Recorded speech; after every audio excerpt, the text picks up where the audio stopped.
Korridori 8 është i pandalshëm sepse është projekti NATO-s që lidh Maqedoninë dhe Shqipërinë, tha kryetari i LD-s në Vlen Izet Mexhiti. Duke diskutuar pengesat e UNESCO-s për zonën e mbrojtur të trashëgimisë natyrore dhe kulturore të liçenit të Ohrit, Mexhiti tha se do të gjendet një zgjidhje e përbashkët dhe pavarësisht trasesë aktuale apo një trajektore tjetër, korridori do të realizohet.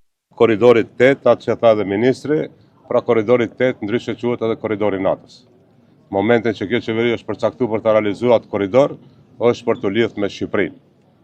Dhe pra nuk është ideja prej Shkupit deri në Struk apo në Orë për të pirë kafe, po ideja është domethënë që korridori të lidhet me Shqipërinë. Dilema e vetme është se ku do lidhet me Shqipërinë.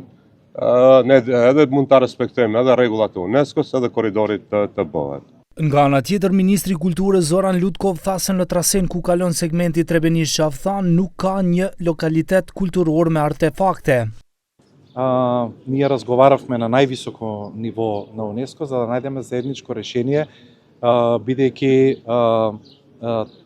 тој е правен и според НАТО стандарди и ја поврзува Македонија со НАТО. Така да верувам дека во мај месец мислам дека некаде на средината на мај ќе дојдат овдека од комисијата на УНЕСКО и од делегацијата за да можеме одблиско да им ги покажеме сите проблеми со кои што се соочуваме и инфраструктурно, но и сите проблеми со кои што се соочуваат во целиот Охридски регион и во Охрид и во Струга и за да најдеме понатаму заедничко решение.